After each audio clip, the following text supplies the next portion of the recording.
시간이 되었습니다. 마음을 모아 하나님께 예배드리겠습니다. 하나님은 영이시니 예배하는 자가 영과 진리로 예배할지니라. 아멘. 우리를 하나님의 백성으로 예배자로 불러주심을 감사드립니다. 이 시간 소담교회가 드리는 예배가 하나님께 온전한 기쁨이 되도록 각자의 심령을 붙잡아 주시옵소서. 감사드리며 예수 그리스도 이름으로 기도드립니다. 아멘. 찬송가 10장 함께 찬양 드리겠습니다.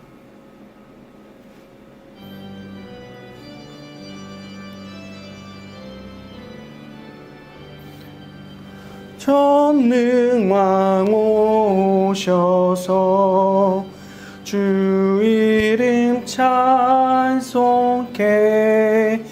하옵소서.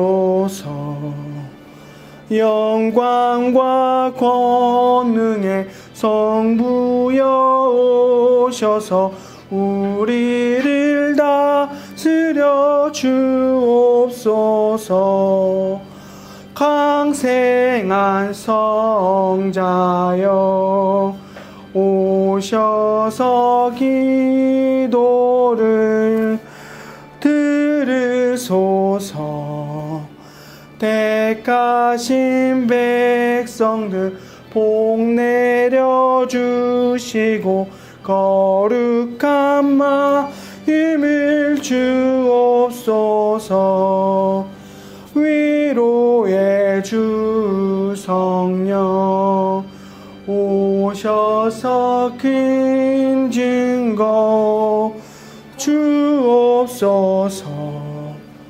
전능한 주시여 각 사람 마음에서 떠나지 마시고 계십소서.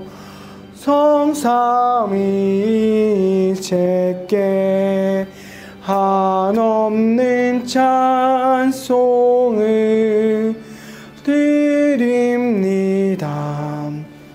존귀한 주님을 영광 중배였고 영원히 모시게 하옵소서. 아멘. 이 시간 한 주간 동안 살면서 하나님의 기쁨이 되지 못했던 순간을 기억하며 회개 기도 드리기를 원합니다. 긍휼이 많으신 하나님께서 우리의 모든 죄를 용서하여 주시고 다시 회복해 주실 줄 믿습니다. 함께 기도 드리겠습니다.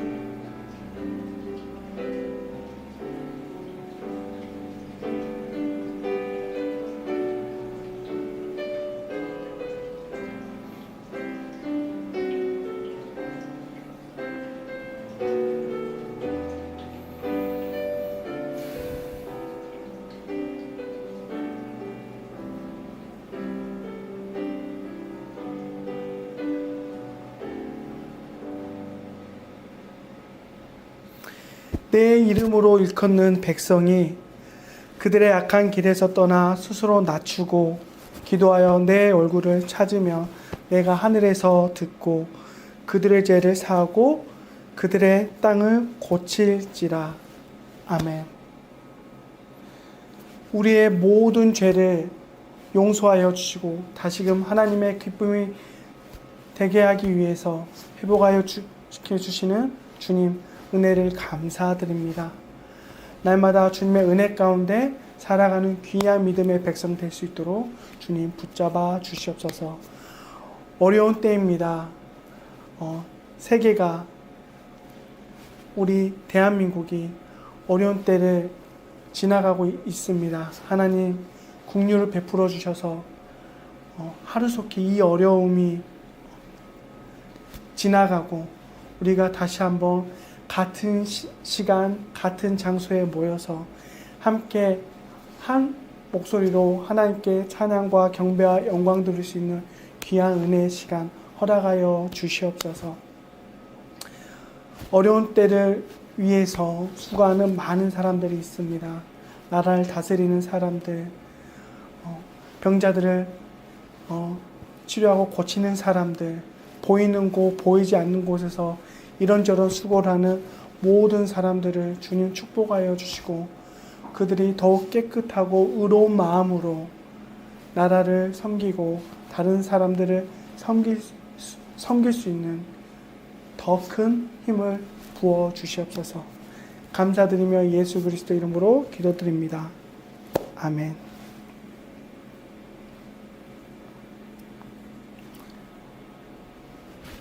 사도신경으로 우리의 믿음을 고백하겠습니다.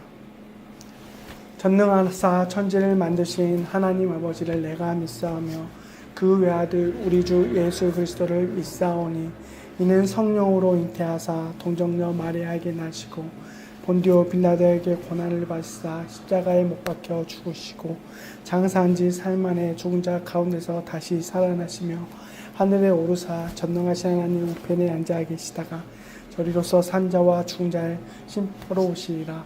성령을 믿사오며 거룩한 공예와 성도가 서로 교통하는 것과 죄를 사하여 주시는 것과 몸이 다시 사는 것과 영원히 사는 것을 믿사옵나이다.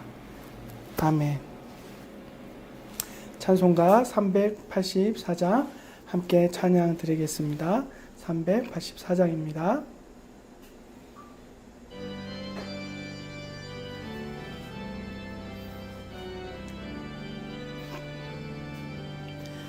나의 갈 길 다가도록 예수 인도하시니 내 주 안에 깃뉴뉴 어찌 의심하리요. 믿음으로 사는 자는 하늘 위로 받겠네. 무슨 일을 만나든지 만사 형통하리라. 무슨 일을 만나든지 만사 형통하리라.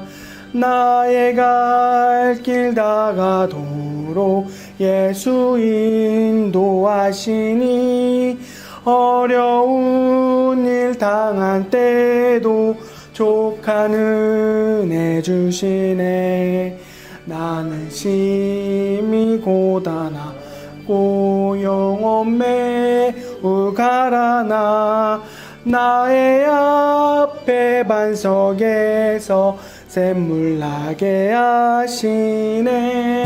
나의 앞에 반석에서 샘물 나게 하시네. 나의 갈 길 다가도록 예수 인도하시니 그의 사랑 어찌 큰지 말로 알 수 없도다. 성령 감화 받은 영혼 하늘 날아갈 때에 영영 부를 나의 찬송 예수 인도하셨네. 영영 부를 나의 찬송 예수 인도하셨네.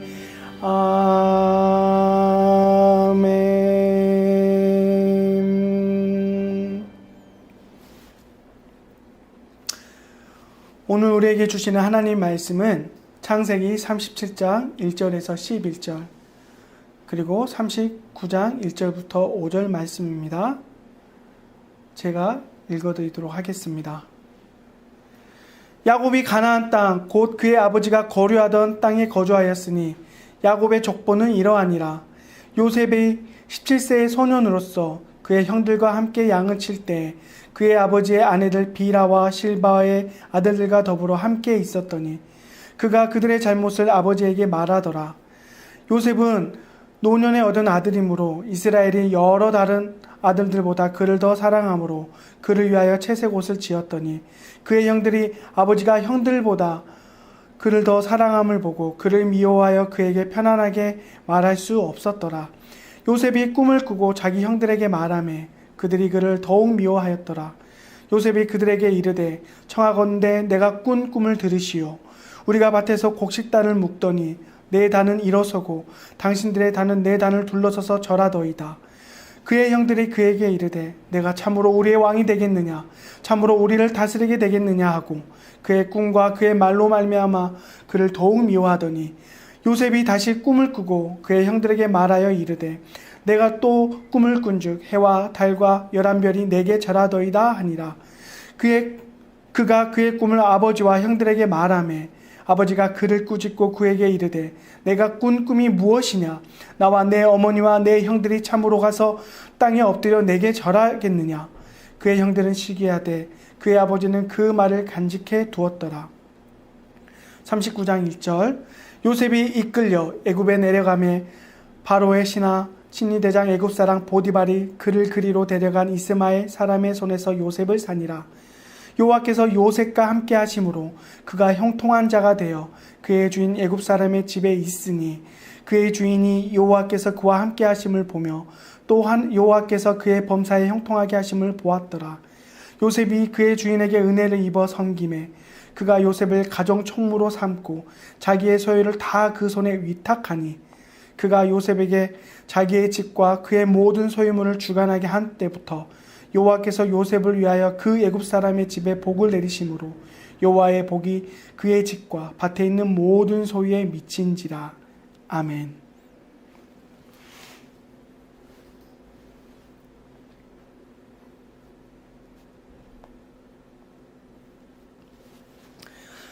때로는 우리는 같은 의미를 가진 것을 다른 단어로 표현합니다.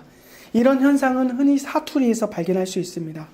제가 서울에 와서요, 부추전 때문에 크게 당황했던 경험이 있습니다. 분명 제가 어릴 적부터 광주에서 솔이라고 부르던 야채를 서울 사람들이 부추라고 부르는 것이었습니다.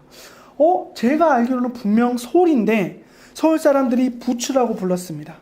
저는 그 사람들의 잘못된 지식을 교정해 주기 위해 의기양양하게 말했습니다. 이거 부추 아니야? 이거 솔이야. 그런데 제 말을 들은 사람들이 솔이 뭐야? 담배 이름 아니야?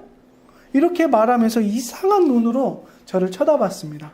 그 눈빛을 아직도 잊지 못하고 있습니다. 그때 왠지 바보가 된 듯한 느낌이었습니다.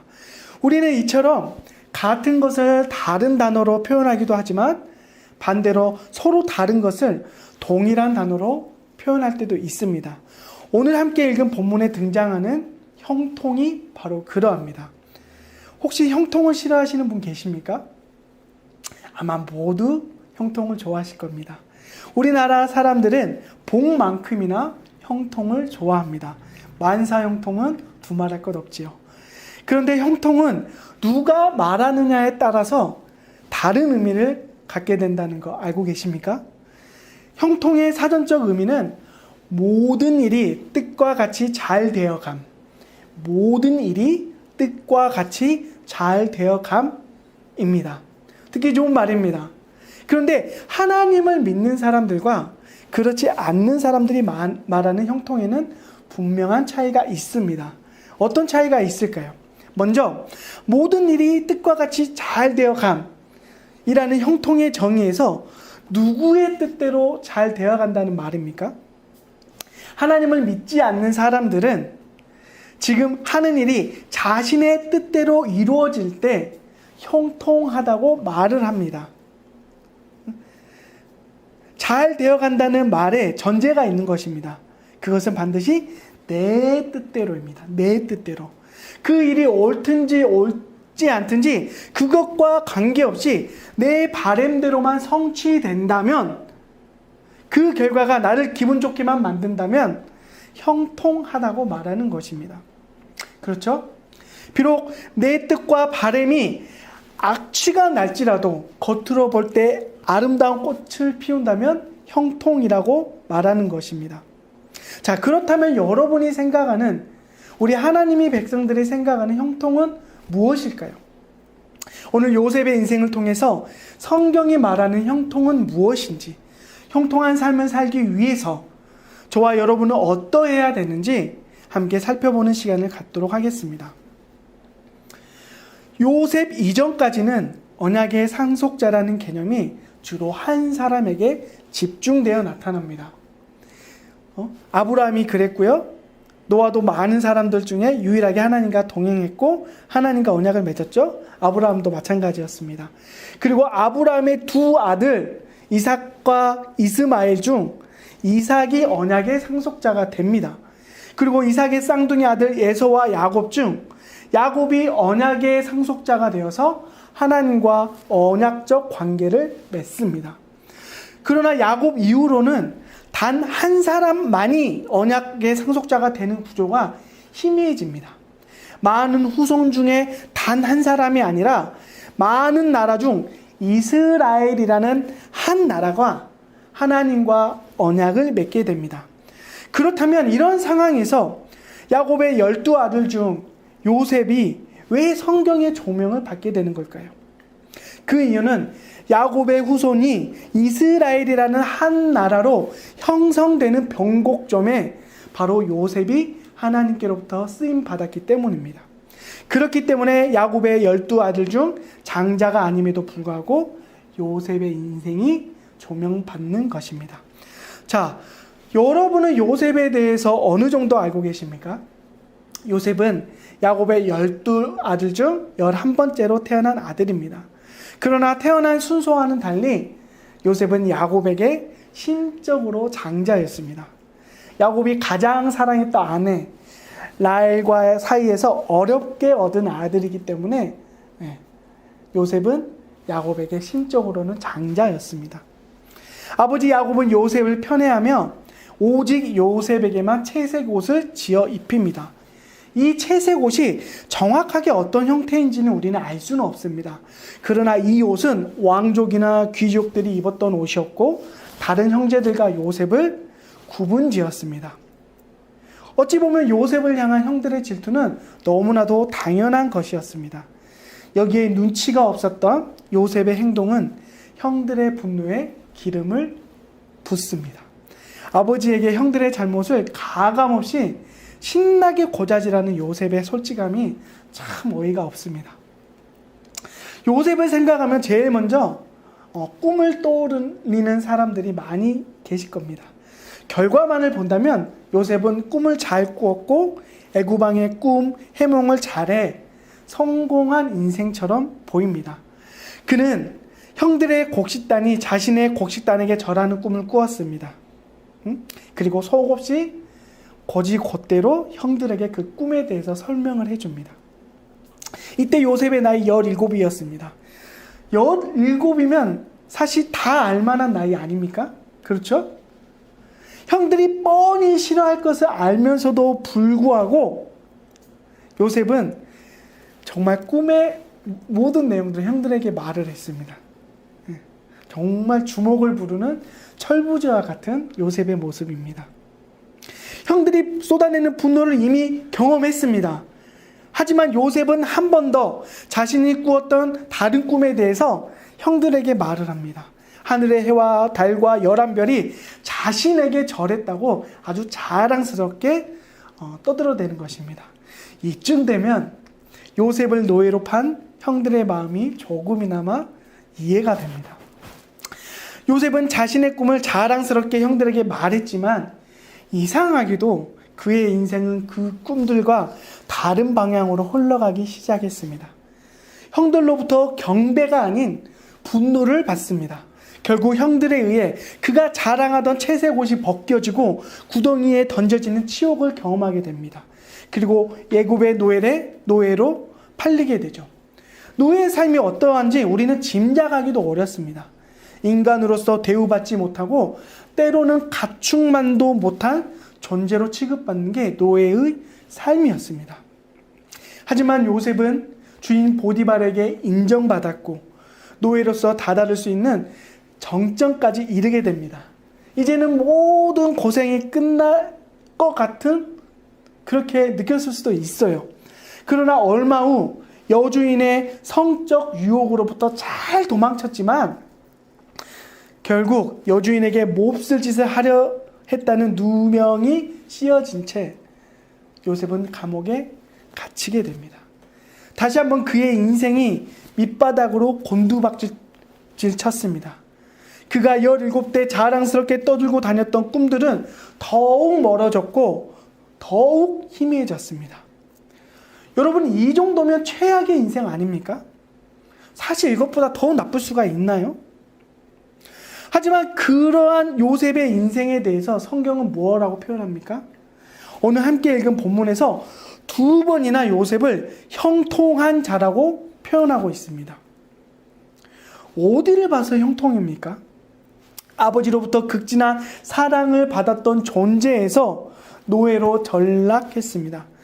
억울하게 누명이 씌어진 채 감옥에 갇혔습니다. 뭐가 형통한 인생입니까? 이리저리 돌려봐도 형통의 형자도 찾아볼 수가 없습니다. 그렇지만 성경은 요셉이 형통한 자가 되었다고 분명히 우리에게 말씀하고 있습니다. 바닥인 듯한 그의 인생이 형통한 인생이라 불릴 수 있었던 근거는 무엇일까요? 요셉을 형통한 자라고 표현하는 말 앞에 꼭 함께 덧붙여진 설명이 있습니다. 39장 2절에 이렇게 말씀하죠. 여호와께서 요셉과 함께 하심으로 그가 형통한 자가 되어, 3절에서는요, 그의 주인이 여호와께서 그와 함께 하심을 보며 여호와께서 그의 범사에 형통하게 하심을 보았더라. 39장 23절에 이렇게 말씀합니다. 여호와께서 요셉과 함께 하심이라 여호와께서 그를 범사에 형통하게 하셨더라. 예, 하나님께서 함께 하셨다는 설명이 요셉의 형통과 늘 붙어 다닙니다. 자, 여러분, 무엇이 우리의 형통을 결정짓습니까? 우리가 처한 현재 안락함 정도가 우리의 형통의 여부를 결정짓습니까? 우리가 계획했던 목표들이 얼만큼 이루어졌느냐가 형통의 정도를 결정짓습니까? 그렇지 않다고 오늘 우리가 읽은 성경은 말씀하고 있습니다. 하나님 백성의 형통은 오직 여호와 하나님께서 함께 하시고 있느냐, 그렇지 않느냐가 결정한다는 말씀입니다. 내 뜻과 내 바램과 소망과 기도 제목이 얼만큼 이루어졌는가로 우리의 형통의 유무와 형통의 정도가 결정되지 않는다고 말씀하고 있습니다. 설교 서두에서 말씀드린 형통의 사전적 의미 기억하십니까? 모든 일이 뜻과 같이 잘 되어 감. 모든 일이 뜻과 같이 잘 되어 감이라고 말씀드렸습니다. 여러분, 하나님의 백성들의 형통은 자신의 인생이 나의 뜻이 아니라 하나님의 뜻을 쫓아가는 것을 의미합니다. 내 바람대로 내 인생이 탄탄대로 위를 걷는 것 같을지라도 그 길 위에 하나님의 뜻이 없다면 그 삶은 전혀 형통한 삶이 아닌 것입니다. 하나님의 뜻과 상관없이 내 뜻대로 내 마음대로 이루어지는 인생이라면 그저 잘 되어지는 인생일 뿐 성경이 말하는 형통과 아무런 상관없다는 것입니다. 작은 차이인 것처럼 보이지만 실제로는 그렇지 않습니다. 실제로는 영원한 차이입니다. 형통을 뜻하는 히브리어 단어 짤라흐는 창세기에서 딱 5번 쓰입니다. 창세기 24장에서 2번, 창세기 39장에서 3번 쓰입니다. 창세기 24장에서 형통은 이삭의 신부를 찾아 떠나는 아브라함의 종의 여정 가운데 등장합니다. 아브라함의 종은 자신의 개인적인 성공을 위해 형통을 말하지 않습니다. 자신의 주인 아브라함의 뜻이 이루어지는 것을 형통이라고 고백하고 있습니다. 하나님께서 자신을 위해서가 아니라 자신을 통해 주인 아브라함의 뜻을 이루는 것을 형통이라고 고백하는 것입니다. 형통은 이럴 때 쓰이는 것입니다. 우리의 주인 되신 하나님의 뜻이 우리 안에서 이루어지는 그때 바로 그때 우리는 형통에 대해서 말을 할 수 있는 것입니다. 그때야 비로소 우리는 형통한 삶을 살고 있다고 외칠 수 있는 것입니다. 그런데 하나님께서 요셉에게 그 모진 인생을 허락하신 이유는 무엇입니까? 수많은 사람들 중 요셉을 하필 애굽 왕 친위대장 집의 노예로 팔려가게 하신 이유는 무엇이었을까요? 그를 다른 감옥이 아니라 하필 왕의 제수를 가두는 감옥에 갇히게 하신 이유는 무엇이었을까요? 이에 대한 대답은 자신을 판 형들을 향한 요셉의 고백을 통해서 우리가 알 수 있습니다. 창세기 45장 7절 요셉은 이렇게 고백합니다. 하나님이 큰 구원으로 당신들의 생명을 보존하고 당신들의 후손을 세상에 두시려고 나를 당신들보다 먼저 보내셨나니. 야곱의 가족들뿐만 아니라 많은 사람들의 생명을 구원하기 위해 하나님께서 자신의 인생을 인도하셨고 자신을 사용하셨다고 요셉은 고백하고 있습니다. 예, 요셉은 실제로 애굽의 총리가 되어 7년 동안 지속된 극심한 기근 속에서 자신의 가족들을 구원해냅니다. 뿐만 아니라 애굽 백성들과 주변에 있는 많은 나라와 민족들의 생명 또한 요셉은 구원해냅니다. 하나님께서 이 일을 위하여서 요셉에게 그 모진 인생, 그 모진 과정들을 허락하셨습니다. 요셉의 고난은 비록 아버지 야곱의 잘못된 편애와 요셉의 철부지와 같은 행동, 그리고 형들의 질투에서 비롯된 악이 버무러져서 생겨난 비극이었습니다. 그러나 하나님께서 요셉의 인생에 함께 하셨고 요셉을 자신의 가족뿐만 아니라 주변의 많은 민족들을 구원하는 도구로 하나님께서 사용하셨습니다. 여러분 아시겠습니까? 하나님 백성의 형통은 나만을 위한 것이 아니라는 겁니다. 축복의 통로로서의 삶으로 하나님의 백성들을 부르셨다는 겁니다. 나만을 위한 형통으로 결코 부르시지 않았습니다. 나만을 위한 잘됨은 하나님께로부터 온 형통이 아닙니다. 하나님의 동행하심에서부터 시작하는 형통은 나를 축복의 통로가 되게 합니다. 다른 이들에게 하나님의 구원의 은혜를 경험할 수 있도록 사용되어지는 인생이 바로 형통하는 인생입니다. 다른 이들에게 선한 영향력을 끼칠 때 우리는 그 인생을 가리켜 형통한 인생이라 말할 수 있는 것입니다. 여러분, 형통하십니까? 정말로 형통한 삶을 살고 계십니까? 하나님과 동행하고 계십니까? 하나님의 뜻이 여러분 안에서, 여러분의 삶에서 이루어져 가고 있습니까? 하나님의 구원과 축복이 여러분을 통해서 여러분 주위의 세상에 흘러가고 있습니까? 축복의 통로로서의 삶을 살고 계십니까? 여러분, 우리는 형통해야 됩니다. 형통은 선택이 아니라 사명이기 때문입니다. 십자가에서 우리를 위한 축복의 통로가 대신 예수님은 이 땅에서 형통한 삶을 사셨습니다. 수많은 거절과 모진 비난과 수치를 공생의 기간 동안 온몸으로 경험하셨습니다. 그렇지만 주님은 형통한 삶을 사셨습니다. 십자가를 앞에 둔 밤 주님께서 이렇게 기도하십니다. 마태복음 26장 39절 내 아버지여 만일 할만하시거든 이 잔을 내게서 지나가게 하옵소서. 그러나 나의 원대로 마옵시고 아버지의 원대로 하옵소서. 우리 주님께서 이 땅에서 하나님과 동행하셨고 하나님의 뜻이 이 땅 위에 온전히 이루어질 수 있도록 자신의 생명까지 쏟으셨습니다. 자신을 축복의 통로로, 구원의 통로로 온전히 내어주셨기 때문에 그 구원의 은혜를 저와 여러분이 지금 누리고 있는 것입니다. 우리 주님께서 먼저 형통한 삶의 본을 보이셨고 저희와 함께 그 길을 가자고 저희에게 손을 내밀고 계십니다.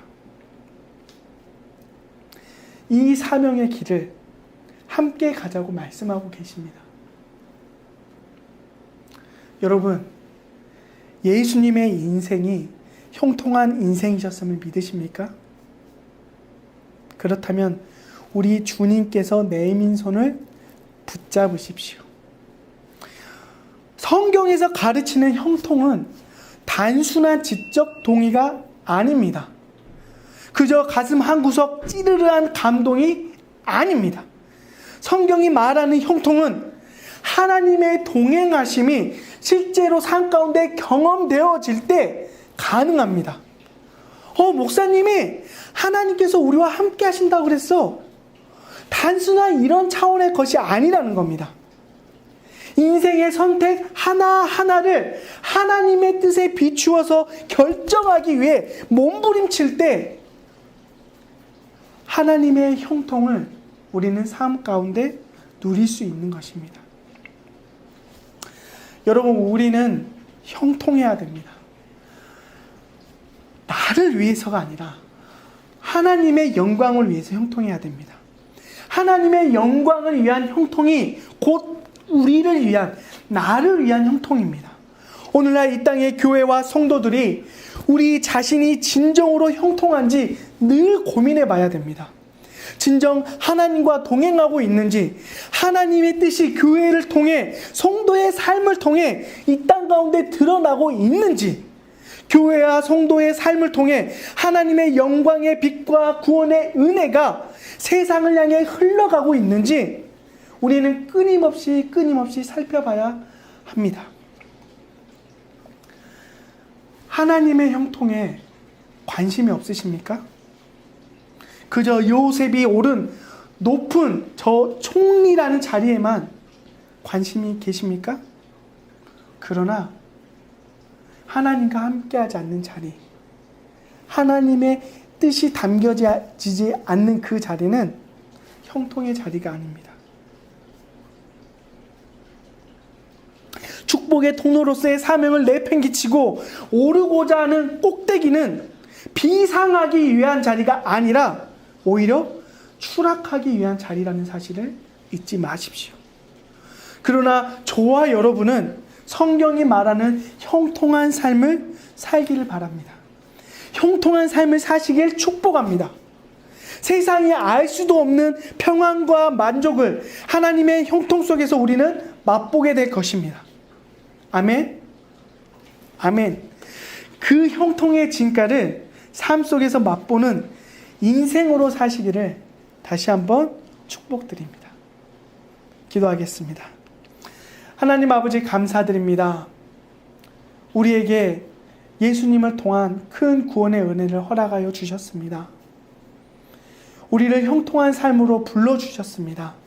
하나님과 동행하는 인생, 하나님의 뜻이 그 삶 가운데에서 이루어지는 인생, 하나님의 축복의 통로로서 주변의 많은 사람들에게 이 세상 가운데 축복의 통로의 사명을 감당하는 인생, 그 형통한 인생으로 우리를 불러주셨습니다. 하나님, 이 말씀을 듣는, 하나님을 예배하는 모든 자들이 이러한 형통의 삶을 살아갈 수 있도록 주님 축복하여 주시옵소서.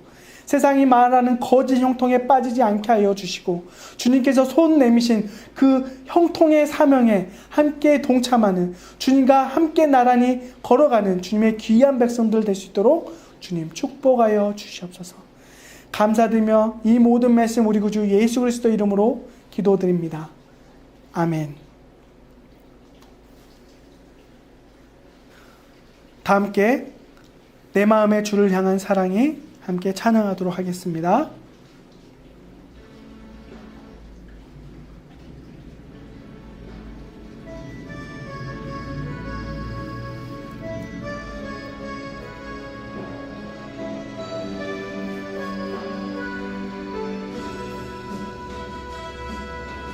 내 마음의 주를 향한 사랑이 나의 말엔 주가 지신 진리로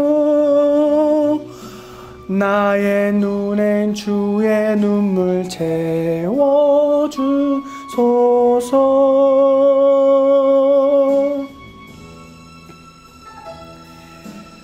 내 입술엔 찬양의 향기가 두 손에는 주를 닮은 섬김이 나의 삶의 주의 흔적 나게 하소서.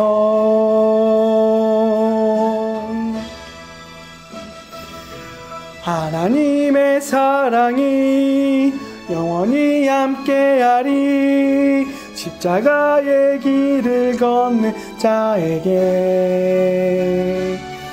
순교자의 삶을 사는 이에게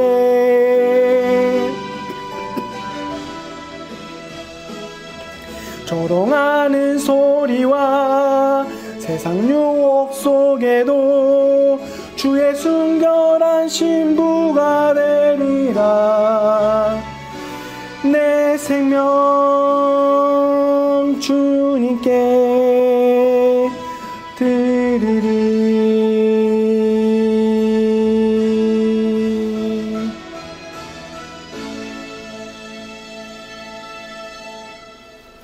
기도합니다. 요한은 내게 복을 주시고 너를 지키시기를 원하며 요한은 그의 얼굴을 내게 비추사 은혜 베푸시기를 원하며 요한은 그의 얼굴을 내게로 향하여 드사 평강 주시기를 원하노라. 지금은 우리 구주 예수 그리스도의 은혜와 아버지 하나님의 크신 사랑하심과 성령 하나님의 인도 교통 역사하심이 하나님의 축복의 통로로 살기를 원하는, 하나님과 동행하기를 원하는, 하나님의 뜻을 자신의 삶 가운데 이루기를 원하는, 하나님께로부터 오는 형통의 삶을 살기를 원하는 모든 사랑하는 주의 백성 위에 지금부터 영원까지 함께 있을지어다. 아멘.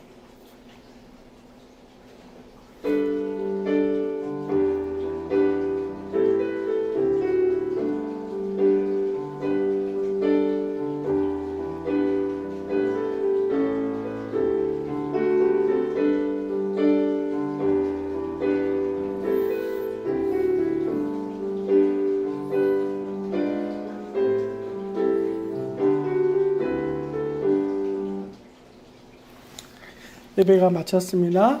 일주일 동안 오늘 주신 말씀을 붙들고 승리하는 믿음의 삶 사십시오.